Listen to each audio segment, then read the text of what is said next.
problems that you haven't seen before, you're going to do far better in life.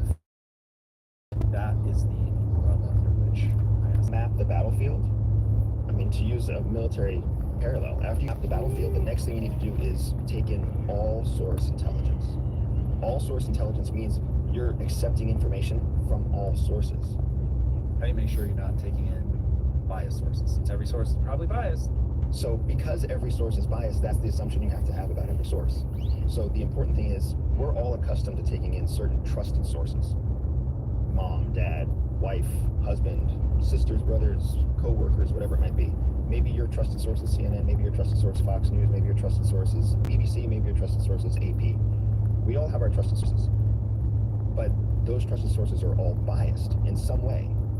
Whether it's a lean or a full-blown wing, but everything's biased in some way. So the only way to offset the bias is to take in information from the opposite bias. Now, if you've ever been a Boy Scout, if you've ever done anything like land navigation, you can always identify where you are located by doing something called a reverse azimuth. Casting a reverse azimuth. Have you ever heard of this? So when you look on a compass and you point the compass at where you're trying to go, you're creating an azimuth, a direction. In reverse, if you're trying to find out where you are, you can find a landmark, a tall mountain, a building, a cathedral, a city, whatever else it might be. Aim your compass at the landmark, and now casting the reverse direction, you know where you are in comparison to the landmark. If you do that with two landmarks, those two landmarks have an intersection, and now you know your true location. So a reverse azimuth in the information space means you listen to left-leaning news, but then you also listen to right-leaning news. Where they say the same thing, you have a high confidence that it's accurate. Where they say everything else doesn't necessarily mean either side is wrong. It's just starting to show you their bias. But what you have confidence in is where they agree. Hello? If you do that enough times, you start to have a foundation for truth. Hello? I know this to be true. I have high confidence that this is true because left-leaning and right-leaning. Hello? Hello? Here's Victor Miller, Chief Compliance Officer at Honeywell. The role of data in the compliance landscape. At Honeywell, we have at times hundreds of new regulations coming out in a short period of time that we need to ingest. We used automation, AI, and workflow tools to speed up the process. What is happening? But then everything around it, what we would call the fog of war, everything around it is unknown. It's wrapped in fog. It hasn't been discovered yet. It hasn't been reported yet. It hasn't been stress tested or vetted yet. So it's a foggier area. It's an area of missing information. Vice, your small pond or your small island of known information. And as it's difficult for most people to actually put it into practice because it slows the world down.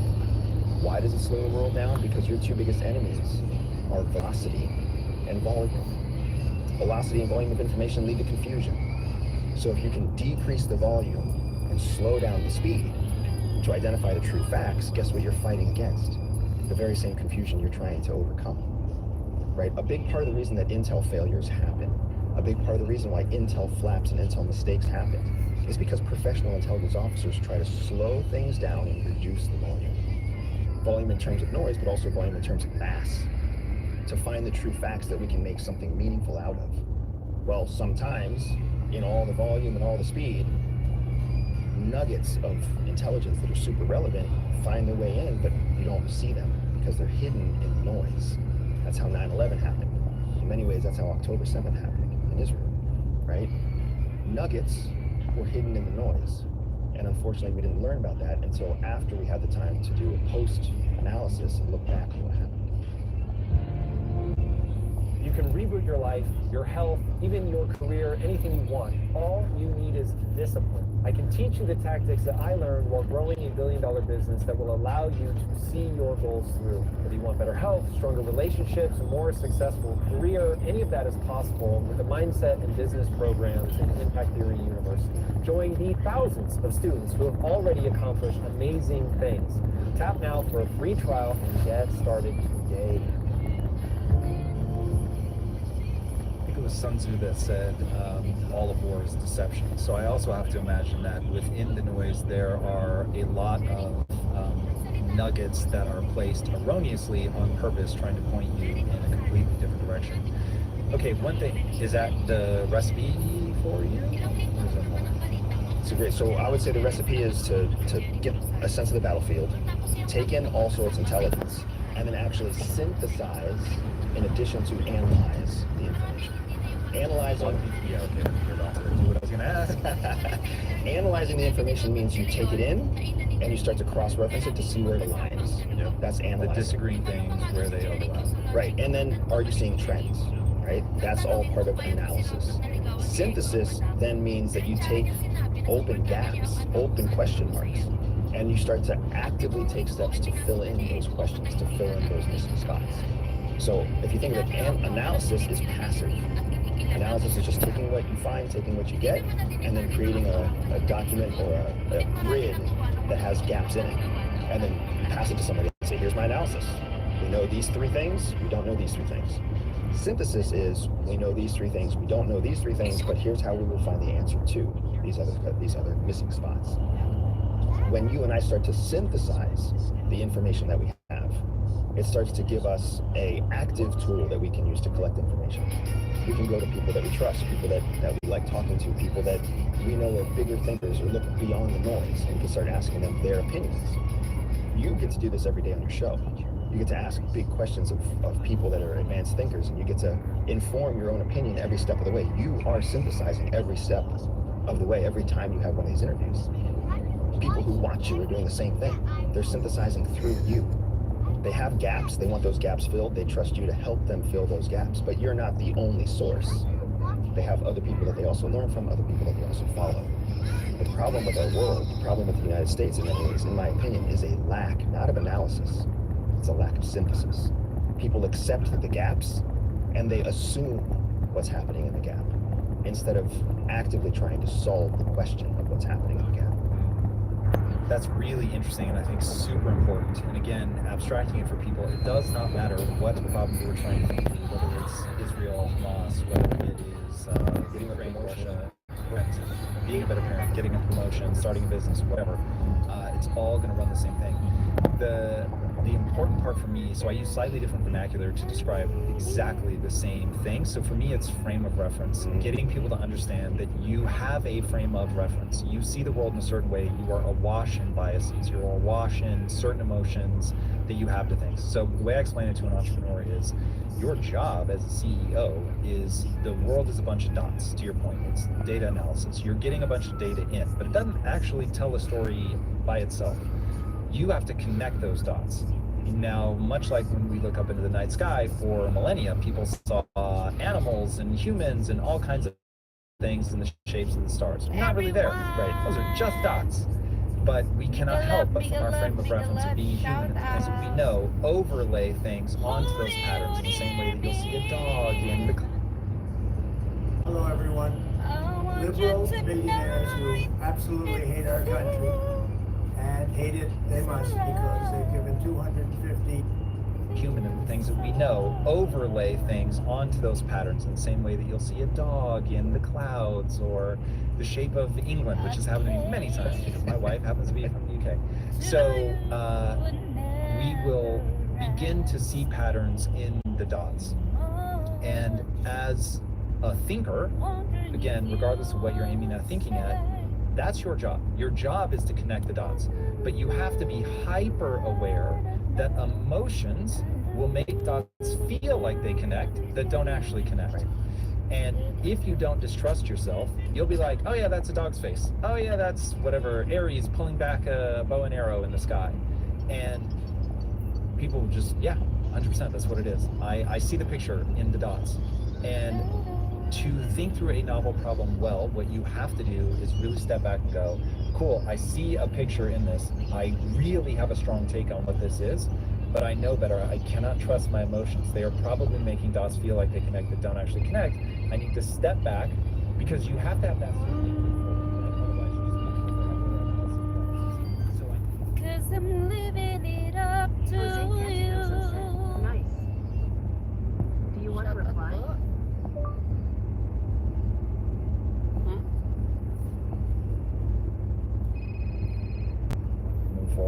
But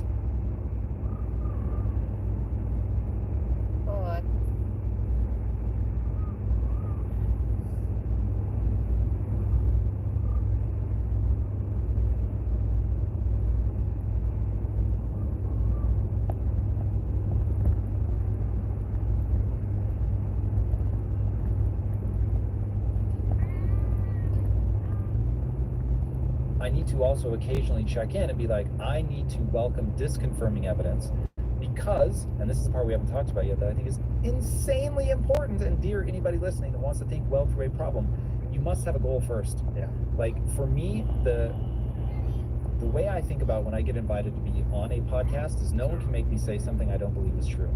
And so I'll go on any podcast. Like the only thing they can hope to do is like really like snip and like rearrange things in an order. I am admittedly easy to make sound crazy out of context, but if somebody watches the whole thing, like it's gonna be there.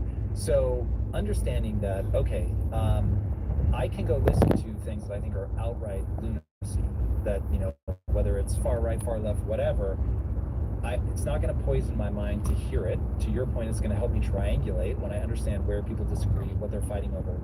And then that helps me refine the way that I'm connecting the dots so that I can hopefully get closer and closer to the truth. But the truth is my goal. Now, why the truth? How did the truth become my North Star when I'm looking at something like this?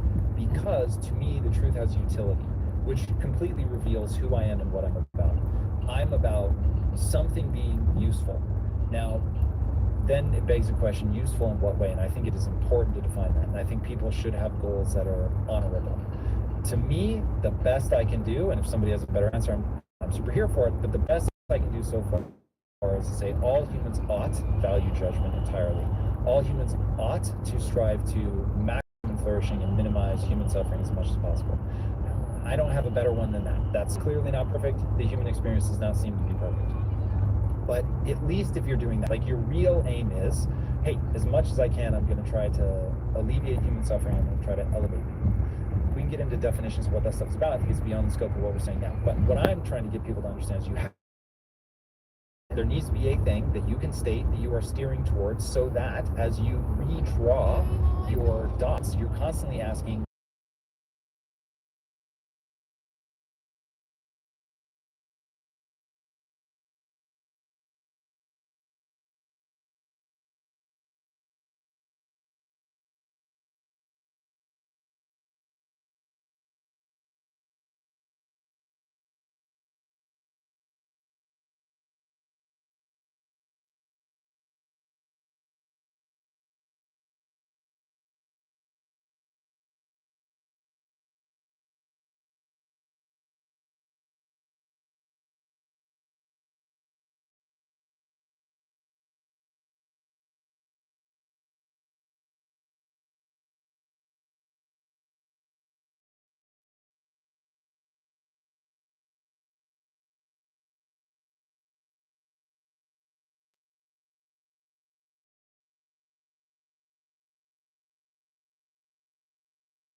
possibly help Miguel, somebody shoutout kay to say Mayit, what they're thinking if Panic they don't Mix even know what they're thinking. Vlog. Instead, you're helping them to say something Miguel, shoutout po sa so inyo that they can lahat. get Good off the X, because this is morning. really uncomfortable to them to think about thinking.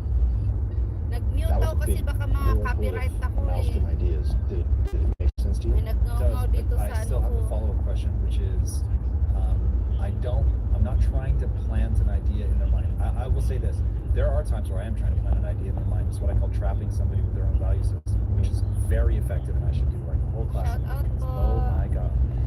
However, in this case, I'm trying to refine my own toolkit and help anybody listening develop their toolkit on thinking through a novel problem well. And for that, I need to be able to actually really just understand the situation. I really imagine, I'm not trying to plan anything in anybody's mind. I'm really just trying to figure out where are you at.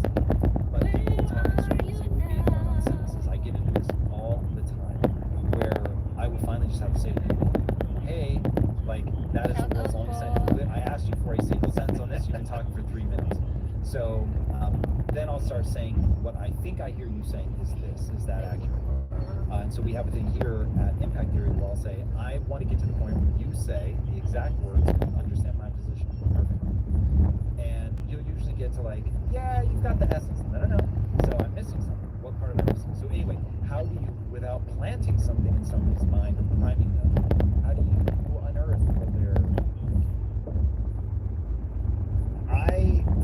The utility of information for me is to never disclose the full extent of the information I understand. It's something we call, in espionage terms, we call it information superiority. So my marriage is a different animal, because in my marriage, my wife and I, we try to operate a level of transparency, mainly because we've both been trained to see non-transparency. All right, so give me both angles. So one where first give me the I'm trying to conceal, Okay. but then I'll want to go through and you're in transparency mode with your wife and everybody else. What's all about? So I validate, I authenticate, I confirm, right? So This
completely selfish? Shoutout po. Well, it's interesting. So I don't know that there is a layer to that isn't individual. So when I look at companies that are perfectly happy to sell people what they want rather than what they need, I get very jealous because I can't do it. And there's something about my wiring where I'm only interested in selling you what I know you actually need, because otherwise I feel like a fake. And I fucking hate that. And so I understand about myself, and this is why I tell people, and this self-revelatory may be more than it is universally accurate, but it is so true of me, I cannot say anything else. And that is, all that matters in life is how you feel about yourself when you're by yourself. Again, that's a confession. So all I care about is how I feel about myself. I won't say I don't care about what other people think, but if I feel like I've really honored my values and I've showed up and I fought for the things that I believe are right, if the world were to at some point misunderstand me and try to malign me or whatever, that wouldn't damage me. I would be very sad because it would disrupt my ability to build my business, but I would think of it like that. Like, oh, this is really messing up my ability to build a business because people have the wrong idea about who I am and what I'm trying to accomplish. And I believe in what I'm trying to do and trying to accomplish. Or if the world suddenly was like helping to eliminate human suffering and increasing human flourishing, that's ass, bro. And like, why are you pursuing that? Then I'd be like, all right, you guys are out of your fucking minds. Yeah. So I have such an internal anchor on that, is that just being objectively, what I'll say is true. I know we use that word very differently, but that to me is the intersection of ought and is. Ought being a value judgment and is being, I actually think that's how the world works. That if you empower people to navigate novel problems well, they will, based on the evolutionary algorithms that run in all of our minds, they will have a neurological state that I'll call fulfillment, that is the thing people should be aiming for. It's the only pleasant feeling that can survive grief, as an example. So if you're in grief, like, that's gonna suck no matter what. But a bowl of ice cream does not give you happiness in the middle of grief in the way that fulfillment still gives you an anchor of, I'm proud of who I am, even though right now, the loss of my wife or my mother or whatever is just, it's brutal. So that's is an ought to me. And that's what I'm aiming for. I'm trying to help as many people exist in that neurological state as often as possible. Now, where that gets complicated is where, because of frame of reference, the thing that makes you feel good about yourself is something that creates like atrocity.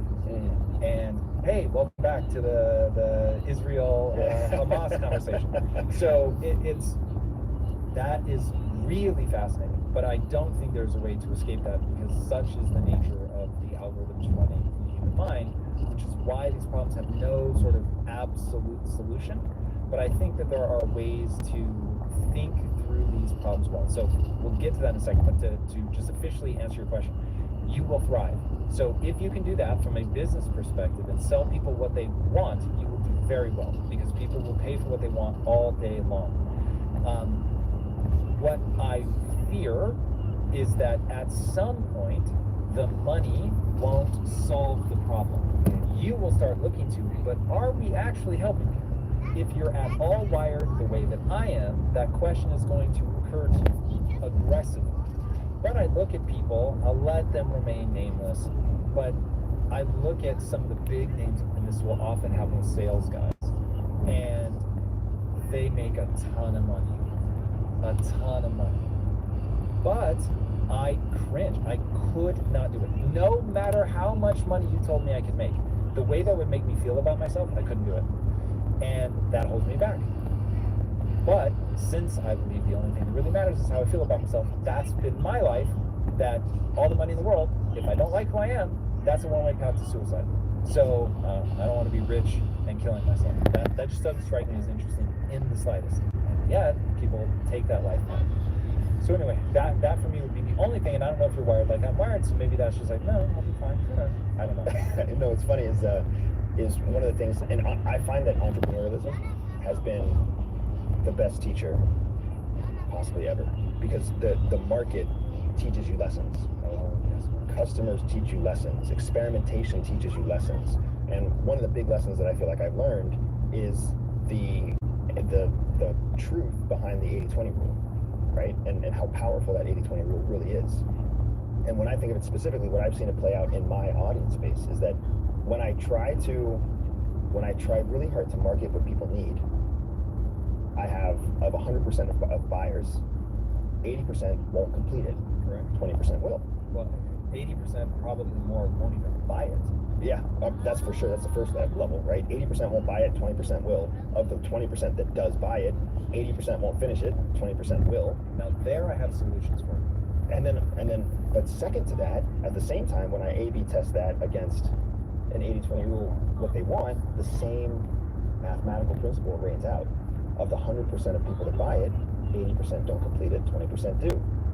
So I bring it up not as a lesson for me, as much as something that I have found to be absolutely critical to reaching the point where I am in my business, is understanding the mathematical principles, the data-driven facts that exist behind sales and marketing. That whether you market to what they want or whether you market to what they need, there may be different conversions at first, but then when it comes to the actual adopters, human behavior reigns out. 80% don't complete it, 20% will. So you have to have a plan for recapturing the 80% that don't complete it, because if they don't complete it, they don't get the outcome. If they don't get the outcome, you're not changing any lives. So, I mean, the mission of our company is to use SPY education to break barriers. So just like you, I am very much in the business of breaking barriers. If we're not breaking barriers, we're not doing business. Sales is sales, right? Money is just a way of counting the number of lives that we're touching, because it's something you can actually measure. To me is that the moral quandary of how you market, what you sell, is oftentimes less relevant than how you drive people towards the outcome that you're trying to get them to achieve. Because once they taste the outcome, they become lifetime customers. But you got to get them the outcome first. Yeah, you have to get them the outcome very quickly. Yes. Yeah, getting people the outcome quickly is the name of the game. That when I said, oh, I have a solution for you there, that's exactly the solution. Is you have to figure out how to class something, how to get them to feel something as a unit very quickly. You probably have 60 minutes. If you don't get somebody to feel something directionally, obviously you're not going to get them to the final outcome, but if you get them directionally to feel like, oh wow, I had a little victory in the right way, pointed in the right direction, if you can't get that to them quickly, then they just won't stick with it. Much to my dismay, but such is human nature. And we can really derail on that, but I want to come back to Israel and Hamas. So this is going to be a really good case test for, I think we did a pretty good job of laying out how to think through very difficult problems. And this is maybe the intractable problem of our times. And so I seriously doubt that you and I will come to a 3-step plan that they can implement. And look, we saw world peace, everybody get the Nobel Peace Prize for this podcast. So that will be the aim. Let's try it, yes. Right? So, but I do want to deploy this now as we go through this. So this is not a topic that I'm deeply familiar with, but I really believe it's important for people to show their work. What I mean by that is, and on to become the father of Christianity. And on to become the father of Christianity.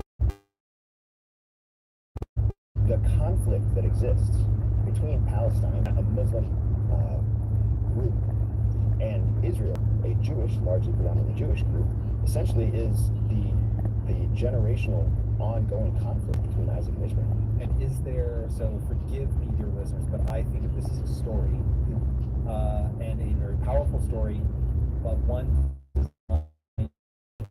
Literary element of it. no, for real, like this is his whole shtick. Yeah. Like showing how basically modern humanity can be read through the lens of religious Ancient traditions and what those stories tell you. Most people haven't read his book of Absolute Meaning. It is unbelievably good.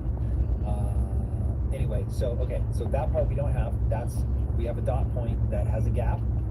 Maybe we won't be able to fill it in here, but I get your point. So we've got the two brothers. Yep. They create two different traditions. And they both have valid claim all the way back to the biblical. A valid claim of what? A valid claim all the way back to biblical and or Quranic tradition to being tied to the father of all nations. Okay. Why does that matter? Because for both of them, what they're really trying to say is that they have a right to survive in equality that they are tied to the Father of all nations. But does this come down to, hey, we're tied to the Father of all nations, and that manifests as dirt? And so this dirt and rock is rightfully mine. I think that's the oversimplified way that the Western world Is has. it oversimplified, or is that really what, like, at some point this manifests as something either ideological or tangible? So Yeah. the place where it becomes tangible and ideological is in the end of World War II. At the end of World War II, the Jewish diaspora that had been hunted and killed by the Nazi Party needed a country of their own. And because other countries in the world didn't want to take on refugees, they essentially took them all to the Palestinian state that is now known as Israel. And the Western Allies granted the boundaries of Israel and said, this is where the Jews should live. This is where Jerusalem exists. This is where this is their homeland, where they were born, where they came from. Going back to the brothers. Going back to the brothers.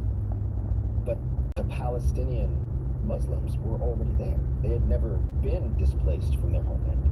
So by having the West create a nation state, create boundaries and everything for a group of religious people, Jews, that were persecuted during World War II, now all of a sudden the West defined the organizational national structure of Israel. And that's where the conflict really started. Because now you had Western allies saying this is the Jewish state. Jewish state defining itself as Israel. Right now. The Palestinian diaspora, who were now being forced from their own homeland, saying, but we were already here.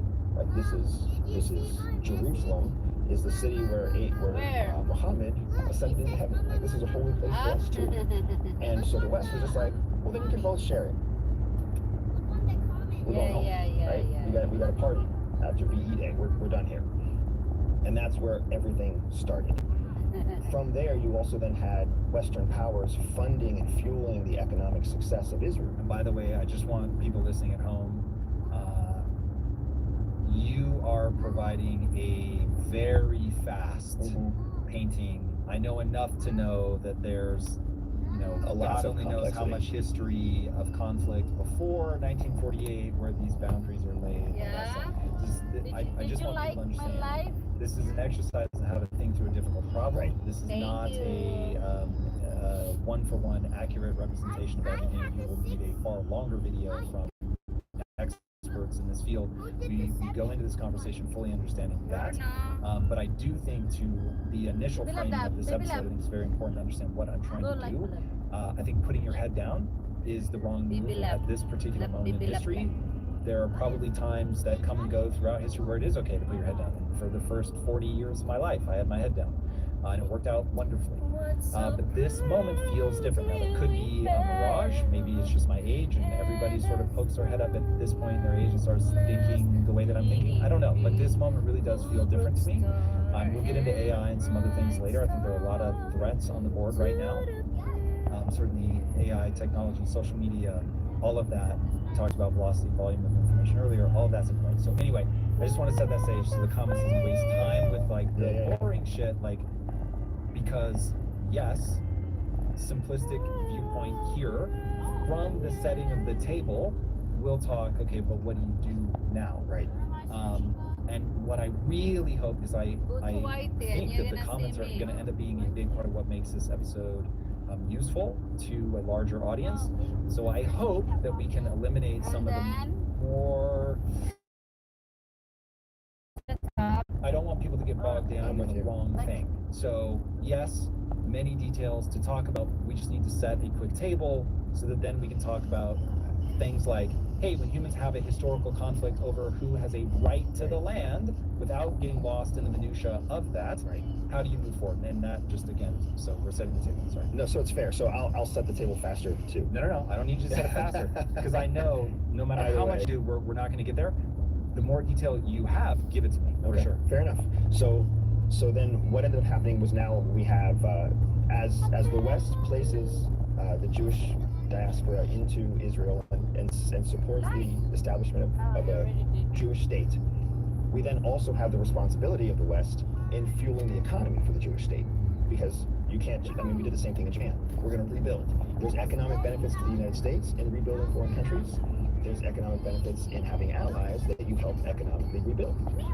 So fast forward till today, and now you have Israel had this massive boost economically from Western partners and Western allies when they were placed in Israel. You're not Those, using your tablet anymore to the sleep and Palestinian like counterparts did not have access to that financial benefit that the Israelis did. So there's, like you said, decades of conflict between Israelis and Palestinians, and there's everything's documented out there, and there's 1,000 ways that you can look at it, interpret it, and whatever else. But in the end, what happened was the Palestinians, through the lens of most Muslim countries, became oppressed, became ostracized from their own, like their own land, their own nation, where they could thrive and to build an economy and build a political establishment and build a legacy for their future. video. Because that land was being supported and developed by the Jewish state, and the Jewish state and the Muslim state just didn't want to get along for a number of reasons that we don't really have a say in because we didn't live there at the time. Right? And that's how I interpret the many years of historical conflict between Palestinians and Israelis in that country. The place where we have to fast forward this to is till 1997.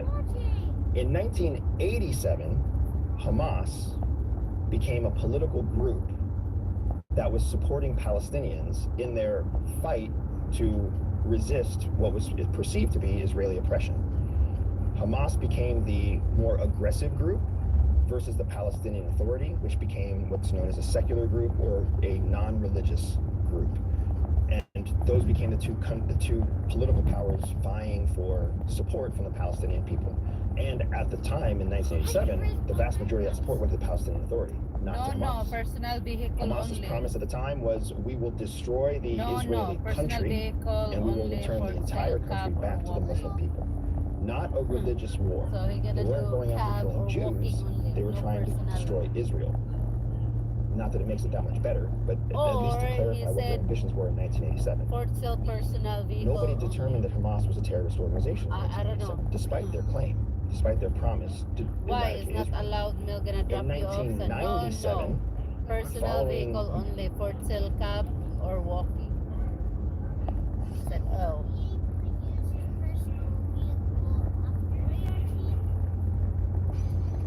He will use his car after how many months?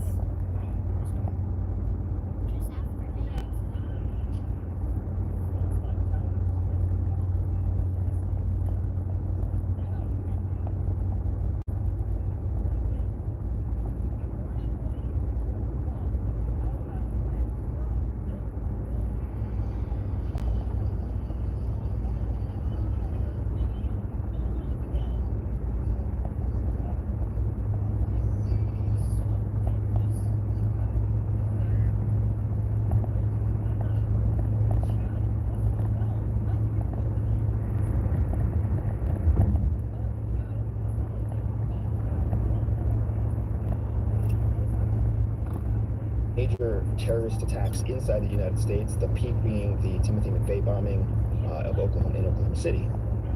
The United States became very focused on terrorism and counterterrorism. And in 1987, they created the Terrorist Watch List, or the Foreign Terrorist Organization List. And in that list, they listed every Muslim extremist group as a terrorist organization. On that list, Hamas was included. So at that moment in time in 1997, based on what was happening in the United States in their struggle with extremism, they targeted Muslim extremism as one of the many extremisms that they would list as terrorist organizations. That's why even today, the United States lists Hamas as a terrorist group, where most of the rest of the world does not. There's even there's only 12 countries total that list Hamas as a terrorist organization. And in many ways, it's because those 12 countries, those 11 countries, take the lead. They follow the lead of the United States. The UN, as an organization, does not list Hamas as terrorist.